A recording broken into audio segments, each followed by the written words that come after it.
തൂവെളിച്ചം കോരി നിൽക്കും പൂക്കണിയല്ലേ. ആകാശം താഴുന്നു, നീഹാരം തൂകുന്നു, കതിരൊളികൾ പടരുന്നു, ഇരുളലകൾ അകലുന്നു.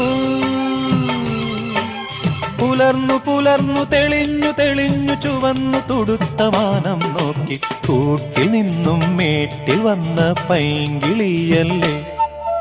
തൂവെളിച്ചം കോരി നിൽക്കും പൂക്കണിയല്ലേ.